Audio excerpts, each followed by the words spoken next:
3 நாள் ஆகிப்போச்சு படம் வந்து. 4வது நாள் என்ன சொல்லிட்டாங்க, என்னமோ படம் வந்து அரசியல் வந்து பெருசாக இருக்குதான், அதனால் தடை செய்கிறதுக்கு ஏற்பாடு பண்ணுறாங்களாம் அப்படின்ட்டாங்க. நான் வீட்டுக்கு போனோடனே எங்கள் அப்பா கிட்ட அவர் டென்னிஸ் கிளம்பிக்கிட்டு இருந்தார். அவர் டென்னிஸ் ஆடுறது வந்து பேலஸ் தேட்டர் பக்கத்தில் இருக்கிற கிளப்பில் தான் டென்னிஸ் ஆட போவார். நான் சொன்னேன், இனிமேல் இந்த படம் வந்திருக்குதான், திராவிட கழகத்தை பற்றி நிறையா பேசுகிறாங்க அந்த படத்தில், அதனால் அந்த படத்தை தடை செய்ய சொல்லி இது பண்ணுறாங்க, அதனால் படத்தை தடை பண்ணிவிடுவாங்க போட்டிருக்குது அப்படின்னு. அப்படி ஆடான்னு போன உடனே தியேட்டருக்கு சொல்லி எங்களுக்கு டிக்கெட் வாங்கிட்டார், டிக்கெட் ஏற்பாடு பண்ணிட்டார். நாங்கள் உடனே அன்றைக்கி போய் பார்த்தோம். டைட்டில் ஆரம்பிக்குது, அந்த ஸ்க்ரீன், அந்த படத்துக்குள்ளாரிய ஸ்க்ரீன் வரும். ஸ்க்ரீன் திறந்த உடனே நேஷ்னல் பிக்சர்ஸ் பெருமையுடன் நிலைக்கும் பராசக்தி அப்படின்னு போடுறாங்க. போட்ட உடனே ஒரே நடன பெண் வந்து ரெட்டை வேடத்தில் டான்ஸ் ஆடுறாங்க, பரதநாட்டியம்.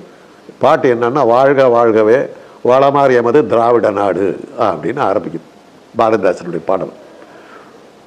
தியேட்டர் கை தட்டி கிழிக்கிறான். திராவிட இயக்கம் வளர்ந்துக்கிட்டு வர்ற நேரம்.